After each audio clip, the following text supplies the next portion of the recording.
A huge thank you to Robert Bishop for sponsoring today's video on Patreon. 6 versus Faldorn, Chiscoria, and Duskana.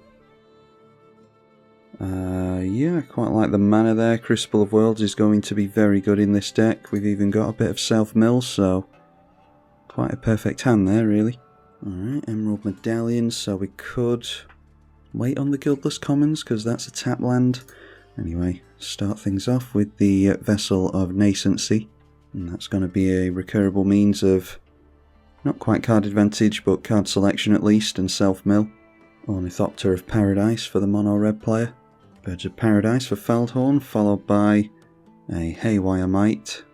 Not the end of the world if our vessel goes down, but I doubt they pointed at that anyway. Much more likely to point it at the Crucible of Worlds. So, yeah, I might go Emerald Medallion here. Try and get them to use it. Because I really want to keep the Crucible of Worlds. And if they do keep this in play, then we can always just get down our commander anyhow. During 2 Golgari Grave Troll, by the way, which we don't really want in our hand. Not until we've dredged it out, anyway. Well, we've got all the artifact and enchantment removal, apparently. Kazali Pride Mage, Solemn Simulacrum on turn 3, thanks to the Mana Dork. A Time of Need, not one that you see very often. But searching for a legendary creature, and goes after the Tovalar. Then the 1/1 comes in to hit us. Alright, so I wouldn't say no to a forest here. Instead we draw into Mana Reflection. So looks like we're just going for the 6. If we can start swinging in with that quite soon, then that would be good, but it all depends on the blockers our opponents get into. Guildless Commons comes in tapped and bounces a forest back to hand. And we do want lands in our hand in this deck because obviously we want to be able to discard them and then play cards from the graveyard with Retrace, but that would entail having Crucible of Worlds in play or something like that. We do have multiple variants of this card, so it's not the end of the world if it gets blown up. I'd rather it didn't get exiled though, because we can play it from the graveyard with the Retrace. But we don't have any cards in the graveyard yet, we're just doing some setting up here. A 3/3 Kazali Pride Mage swings into the Dragon player.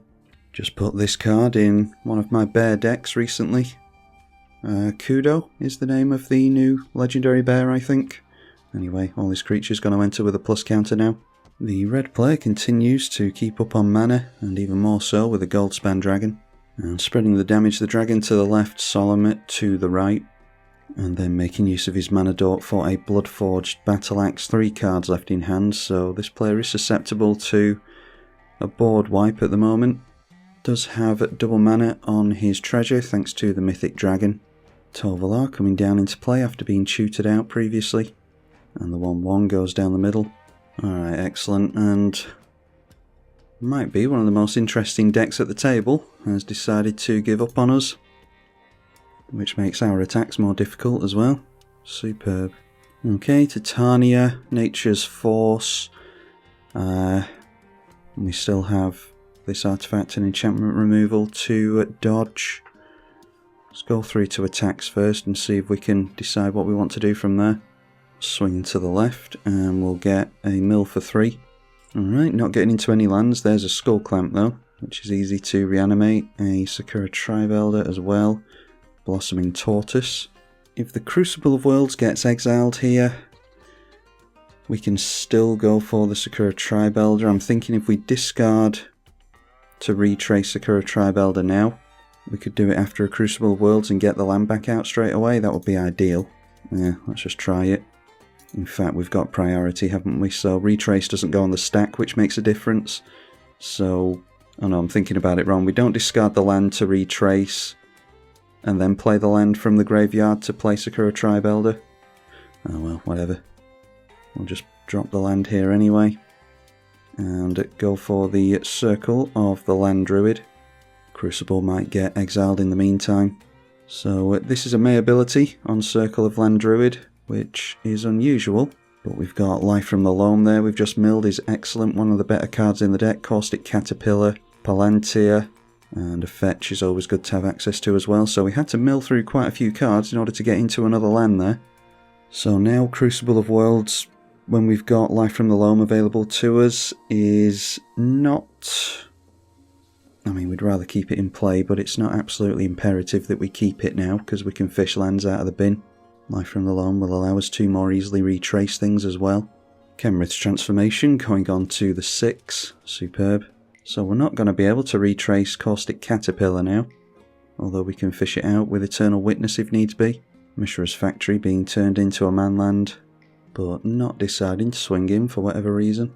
Outlaws swings in towards the Duskana player. Seeing the first battle of the game, that is Invasion of Kaldheim, and it's handed over to us to defend. I don't particularly intend on defending that. Exile all cards from your hand, draw that many, and you can play the exiled cards. Not playing anything there though, so let's see what we get into. Going to, actually, yeah, forgot about Life from the Loam, we will dredge that back. And there we get into some lands. There's a Lotus Cobra as well. Can't make multiple lands a turn at the moment, unfortunately. So let's go Life from the Loam, bring these lands back into our hand, and then we'll hold on to our fetches. I'll just play a basic here, and yeah, I think unfortunately we're going to have to just go for Eternal Witness onto the Caustic Caterpillar. Not going to be able to play it this turn, but we couldn't have activated it anyway. So Caustic Caterpillar we grab back, having to take a turn off to do this. Probably most of our turn off next turn as well. But yeah, you see what we could have done there. If we had our 6, we could have discarded some lands, or at least one land. We could have got the Skull Clamp into play with our colourless mana, playing equipped with that. Duergar Hedge Mage is another one that we don't see enough of in Commander. Yeah, it looks as though our opponent's going to get an artifact and an enchantment off this, and that enters with a plus counter. So going after our enchantment, the Vessel of Nascency is a... yeah, that's the only target there. And then our Emerald Medallion. And again, unfortunately, seeing a lot of enchantment and artifact removal this game. Noteworthy Crucible of Worlds has survived longer than we thought it was going to, though. Faldorn into play for the first time. We didn't look at the cards in exile previously, but there's a Burgi, Beast Within, and Jahira as well. Jeska's Will pointed at us. We've got 6 cards in hand. I don't think he can play these from exile because he only had until the end of his previous turn. Can't remember now. But he's about to exile 3 more. There we see Conspiracy Theorist, a very good one for playing from exile. Battle him. And a Stump Stomp. Oh, we can cast them from exile. There's Burgi, God of Storytelling on the stack. And comes in with a Wolf token. 3 red mana still floating from the Jeska's Will. Then a Battle him. Red for each creature you control. And again, that's from exile. Burgi will add a red mana before that resolves. And a Wolf token comes in again. So how many creatures? 2, 4, 6 and 7. Only 2 cards in hand at least. Conspiracy Theorist. And Faldorn is going to fight the Unicorn over here to take away the plus counters. Doing that with the new Stump Stomp card. So we'll see if Terak starts to focus on the Gruul player or not. All depends on what cards he has in hand, obviously. Another card from exile is Jahira, has run out of green mana now. Don't think... yeah, he doesn't have any tokens without Summoning Sickness, so just red mana available. And just deciding to pass through the turn by the looks of it. Alright, so we'll go for Life from the Loam again. I don't think we're going to be casting it this turn, thanks to our Medallion going down. There is a Shifting Woodland, which is probably a good idea to get into play. We do have Virtue of Strength in the deck, which cares about basics. But there's every chance that we're going to get the Graveyard exiled. So yeah, get the Shifting Woodland into play before the Crucible goes down as well. Play Caustic Caterpillar, and that can blow up the Kenrith's Transformation, which allows us to retrace cards again. So with 3 mana, what do we want to do? Could just get back the Emerald Medallion and then grab Sakura Tribalkai, but we're losing out on fetches there, and again we're not playing around any means of graveyard hate, but maybe it's worth a gamble. I think we do have to try and gamble here and just try and catch up because we're falling behind our opponents. So let's play Emerald Medallion. I'd rather not lose out on the Fabled Passage of all cards, but yeah, let's try this. So we pay the mana cost first, then discard a land, unlike what I remembered about Retrace previously. I think on Retrace I've only ever really played the black discard one in Gitrog. There's a single black mana discard card. Can't play multiple lands from the graveyard, unfortunately. Play ourselves a Sakura Tribe Elder, try and get ahead on mana. Pay a single green, discard the land to retrace. And then we might as well wait on Sakura Tribe Elder so that we can block with it and potentially dodge that graveyard hate that we're worried about. Not going to be able to swing in with 6, unfortunately. Otherwise we might be able to get into a land. But again, we might be worried about the swing into us anyway. I'm hoping our opponent doesn't just go for Kraytooth Behemoth next turn. Could drop down a guy's cradle into Kraytooth, although he's only got 2 cards in hand. Thunderfoot Baloth, something like that would really hurt. Terrax stuck on 4 mana apparently, so may well use Kazali Pridemage at the end of our turn. Exiling the top card of the library with Faldhorn. And a Tybalt's Trickery, probably going to be pretty useless. Although, can you target your own spells with this? Yes, you can. Alright, 1 card in hand, lots of mana available, and going through to combat. Alright, going after his battle, which does help out our life total here. Tovalar has flipped round as well, thanks to no spells being cast previously. So 4/4 goes into the left. So blocks, we definitely block with 6, I think. Don't think they can buff their creatures. I mean, they could do it with the Tovalar, and they've got the mana for it. So are we going to assume that they've got a land in hand that they could do some stuff with, or do we just give them the battle? I mean, we can block with the Circle of the Land Druid and get a land back into our hand. So block with Sakura Tribe Elder, block there. And we could block with Eternal Witness so that we're not going to be able to block anything big, but we're after a board wipe anyway. They do have to put mana into buffing the only wolf that is getting through now. So I think we'll force them to use some mana. And 4/4 Tovalar is going to be double blocked here, so Kazali Pridemage might not be paid for after all. Otherwise there's not much point in double blocking. Alright, so yeah, there's the buff on Tovalar. That's trample and +X to power. So he still won't survive because it's only 4 toughness. Turns into a 5/4 though. So going after both of the creatures. And we do force him to use the mana. Which one's blocking that? I mean, maybe it doesn't matter. Yeah, that's 2 damage going through the 1 toughness of Eternal Witness. And then the other 2 damage is getting through, of course. So didn't really matter which one he buffed there, I suppose. Anyway, sacrifice Sakura Tribe Elder in response to blocks. And for any new players, it will still count as blocking there. So that's a little trick that you can famously do with Sakura Tribe Elder. Block and still get the ability on it. So that means the invasion has been taken down. Circle of Land Druid, we will grab back our Fabled Passage. And the Kazali Pridemage does go down, so by some miracle we've kept Crucible of Worlds all this time. Haywire Might can get rid of it at any point still though. So casting the Pyre of the World Tree from exile. And that is discard a land to deal 2 damage to a target. And you can exile the top card of your library and play it this turn when you discard a land. So we're assuming that they've got a land in hand if they were so eager to get into the card advantage from the Pyre of the World Tree. Yep, there we go. Discarded a mountain, dealing 2 damage to our commander, and exiling an Arena of Glory off the top. Sacrificing the Haywire Might, and finally exiling our Crucible of Worlds. We were always expecting it.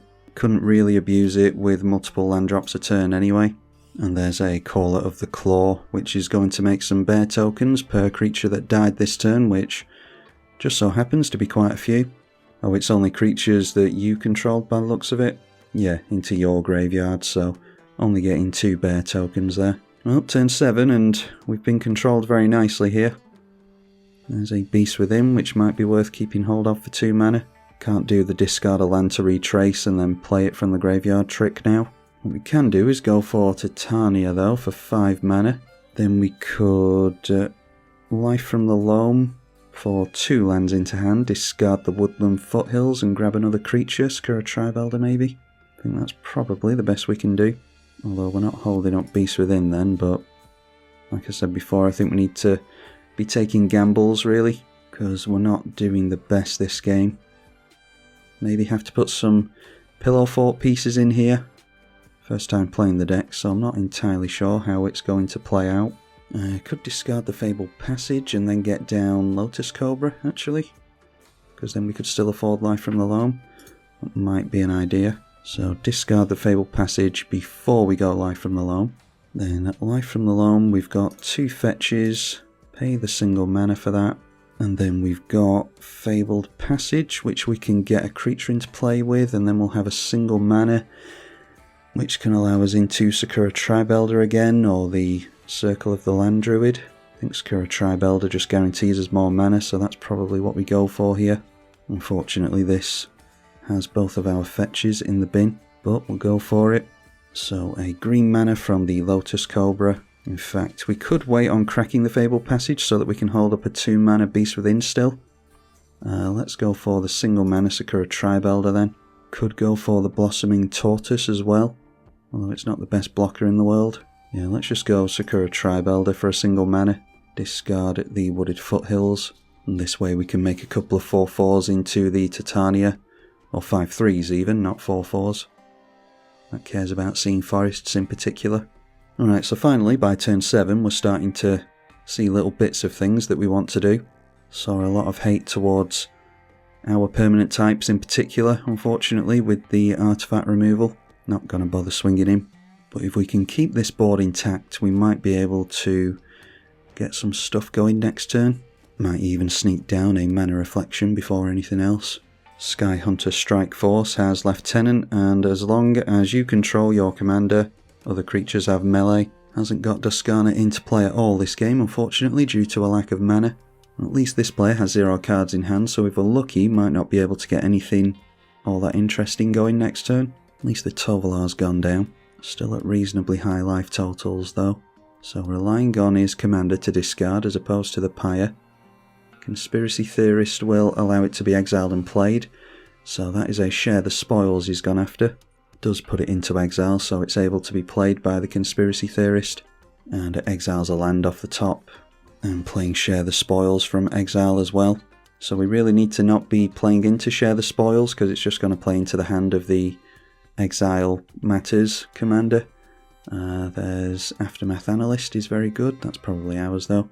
Shinka and a Chaos Warp is likely to go on something of ours again, unfortunately.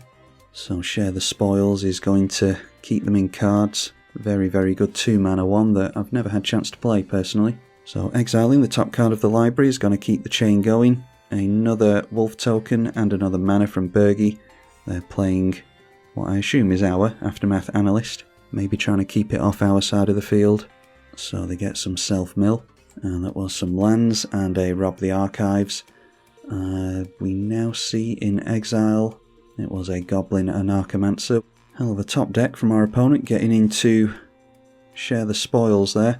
Aftermath Analyst does go into our graveyard, so they get in some lands from the graveyard.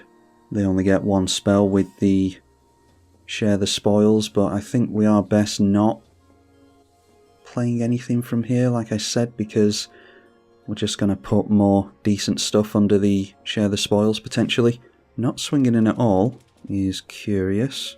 I don't think they need to particularly worry about swing back from us, but, well, fine. Our life total is staying intact. Sack Sakura Tribelder and the Fabled Passage, each for a forest. And, as we know, when a forest enters, we get a 5/3 and a land, or a mana, from the Lotus Cobra. So we need to decide if we want to make use of the Beast Within mana here. Probably best to put it onto the Share the Spoils. They've got enough creatures anyway, so I can't see giving them another one being of much relevance. Alright, yeah, so let's go for... I think I will go after the Share the Spoils with the Beast Within. And then it looks as though we're going to be dredging Life from the Loam as well. So during the draw step, dredge that. We've got lands that we can grab. Didn't mill any more there though. A Mending of Dominaria. Haywire Might. Oh, and there's the Avamaya, missed that one. So let's see here, I think it's probably a good idea to get down the Mana Reflection, but it depends on what else we like the look of here really. We'll have 8 mana available after that, so it's probably a good idea to get that down. So 5 mana to double our lands.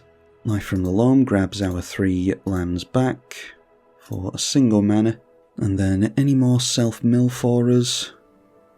Could go for the Aftermath Analyst, because that is mill. Blossoming Tortoise is a good one as well. Maybe Circle of the Land Druid with a Skull Clamp in order to grab us a land back so that we can still play one this turn. So yeah, let's go for a play and a crack onto the Fabled Passage. We've got a better idea of how much mana we've got then, because obviously Lotus Cobra triggers on landfall. So crack that, make another forest, make another 5/3 elemental, and that leaves us with 8 plus 3 mana this turn is 11, and we've got a couple of spells from our graveyard here. So we'll play out the Circle of the Land Druid, discard Yavimaya. We may mill 4 cards when it enters. Okay, there's a Defense of the Heart is a very good one as well. I may well play that this turn. Skull Clamp, discard the Wooded Foothills, and Skull Clamp triggers draw as well, so we could always grab back Life from the Loam.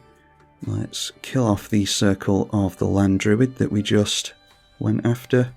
And we'll put the Skull Clamp on the stack first. I don't think it particularly matters, because we're just going to grab our lands back anyway. But we'll take a Nykthos, just in case we're able to make an additional land this turn.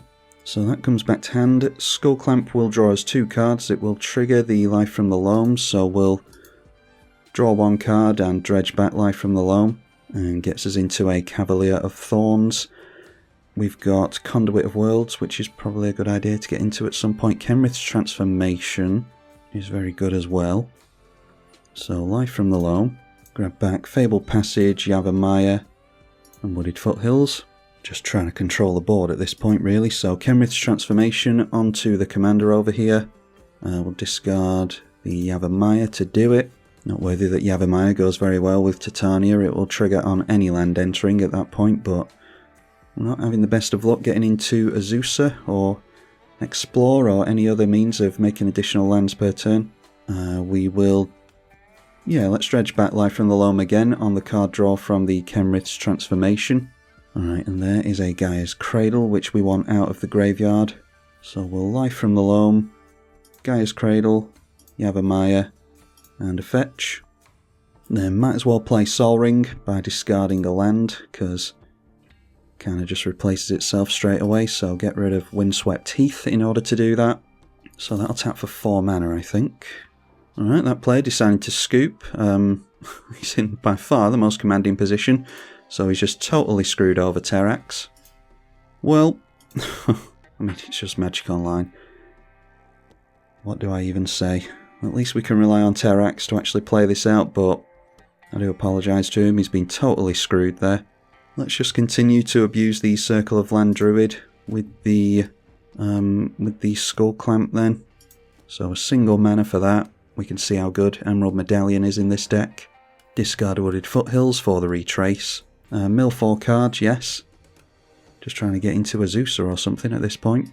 There's a Zuran Orb, some lands, and the Seal of Primordium. Sol Ring does indeed tap for 4 mana, so Skull Clamp onto the Circle. We'll draw 1 card with the Skull Clamp and dredge with Life from the Loam again. So just grab a land with the Circle of Land Druid trigger. Alright, and Creeping Renaissance. I'm not sure should even be in the deck really. There's an Exploration, which is a no-brainer here. So that will allow us into the Gaia's Cradle. Discard the Wooded Foothills in order to retrace Exploration. The difference Terrax has made to this channel. So play the Gaia's Cradle, which will trigger the Lotus Cobra for another green mana. We milled a Tilling Treefolk, which can grab more lands from the graveyard. We already saw the Seal of Primordium. Let's go Life from the Loam again. It doesn't really matter what we grab. We do have Strip Mine, which we can abuse with something like Azusa. Don't really intend on ever doing that unless we're up against an opponent like we just saw, who's really going off. So once again, it's Skull Clamp onto the Circle of the Land Druid. Just really want to get into additional land drops every turn. And there we see a Sylvan Library, which is probably worth getting down for a single mana. Patient Naturalist, more self-mill, and a Wasteful Harvest, one of the rare instants or sorceries. So let's go after Sylvan Library. discard a basic forest. Finally tap down the guy's cradle as well, which will net us 14 mana thanks to the double mana on Mana Reflection. Probably a good idea to get down Conduit of Worlds. Discard a basic. Might as well cast Patient Naturalist, I suppose. Get rid of Yavimaya. And we'll refill our hand of lands with the Life from the Loam and Skull Clamp combo before the turn is up, but get some more self-mill going. Alright, of the cards milled that way, we saw an Arid Archway, so I'll put that into hand as part of Patient Naturalist's ability. Mesmeric Orb, I think we're doing fine on the mill front. Song of the Dryads, good to save for later if they get down their commander. Skull Clamp onto the circle to draw and do the Life from the Loam thing. Grab Yavimaya with the Circle of the Land Druid ability. Life from the Loam dredges, draw the other card with Skull Clamp. And there's that Virtue of Strength for the basics. Sorry, Splinter Fright this time. Ancient Tomb as well. Alright, so I'm not going to bore my opponent to death for much longer. Let's just go Ancient Tomb, Forest, and a Forest. Obviously we've got 10 mana here, so we can carry on abusing all this. Play a Splinter Fright for the fun of it. Might be that Terrax does have a board wipe in hand and decided not to use it on a previous turn. Splinter Fright is an 11/11 with Trample at the moment, equal to the number of creature cards in our graveyard. Only 36 cards left in our library, and we haven't seen a Zeusa yet. Alright, I want Life from the Loam out of the bin, so I'll just do this little trick one more time, just for the sake of getting it into hand. So Circle of the Land Druid, mill 4, there's an Oblivion Stone, Rampaging Baloths, and a Grapple with the Past. Kill it off with Skull Clamp, grab back a Forest. In fact, what we should probably be doing here is... where is that creature that we saw previously? I will grab back Life from the Loam anyway, but we should be getting all our lands into play from the graveyard, although it's going to further abuse Terrax's time, unfortunately. Sylvan Safekeeper, Eccentric Farmer, and the Mana Crypt. Let's go for that Aftermath Analyst. Throw away a Forest, mill 3 cards when it enters. 25 cards left in the library. And then we see Tireless Tracker and a Greater Good as well. We might as well go for the Mana Crypt because it can put a land into the bin. Throw Yavimaya away so that we can trigger Titania a bunch of times. And hopefully not playing into a board wipe. But the Aftermath Analyst is going to be activated for 4 mana. And this will grab all of our lands from the graveyard into the battlefield tapped. And this is why it's important that we've got effects like this on permanents nowadays. And Aftermath Analyst can be triggered straight away, unlike some of the other permanents that do this. So there we are, Lotus Cobra adds a bunch of mana for us. And we get a bunch of 5/3s from the Titania as well. We don't have a means of mass haste, unfortunately. Maybe I should put the single green world enchantment in here that gives everything haste. Again, it's my first time playing this deck, so you can have a look and see the improvements that you think we should make here. And it's a bit of a solitaire deck apparently, so I don't imagine I'll be playing this one again. Did want to show off the power of 6 though, because I haven't seen too much talk about it. Alright, so with a bunch of creatures in the bin, we could go for something like Creeping Renaissance and grab all of them back. It does debuff this, which is currently a 15/15. Can't see my opponent doing anything with only 4 mana, so I'm not going to carry on taking advantage of my opponent's time here. We'll just get down the Virtue of Strength, play the Cavalier of Thorns, and again, if we're playing into a board wipe, then so be it. Reveal the top 5 cards. There's a Splendid Reclamation, Ancient Green Warden, World Shaper, another permanent version of Splendid Reclamation that is a lot harder to trigger, and a Wrenn and 7. So not seeing a land there. Does send us down to 20 in the library though. Just get down the Golgari Grave Troll for the fun of it. And Skull Clamp can go onto the Splinter Fright in order to give it a small buff. So yeah, that was quite the turn, wasn't it? I suppose if our opponent wasn't going to scoop there, then he would have scooped to that solitaire turn anyway. And once again, Terrax making a huge difference to the channel. We'll eventually get through to attacks. So it's a 5-3, a 5-3. Yeah, I don't think we'll bother swinging in with the 6-6. Although it doesn't matter, does it? We're just going to be able to replay everything next turn anyway if needs be. So we'll see if he top decks into a Wrath of God or Blasphemous Act or anything. Maybe he had one in hand already. But yeah, I suppose if this is what we're going to do in a turn, then having that mass means of haste. Concordant Crossroads is the one I'm thinking of, I just remembered the name of it. Yeah, probably best putting Concordant Crossroads in the deck, so that we can go off with a solitaire turn like that, litter the board with as many tokens as possible. Maybe even we would have to rely on something like a boring Crater Hoof win. Yeah, I'm not sure. Or maybe there's some kind of interesting combo that I'm not thinking of that we could put in the deck. Anyway, hopefully you all enjoyed it. I'm sure it was much more interesting to watch during the edit than it was to sit through, so a big thank you to Terrax for enduring the torture for our sakes. If there's any other commanders that you're looking forward to seeing from Modern Horizons, then be sure to let me know. There was plenty of them to choose from. Big thank you to the other patrons for their support of the channel as well. I'm tribalkai. Thank you for watching.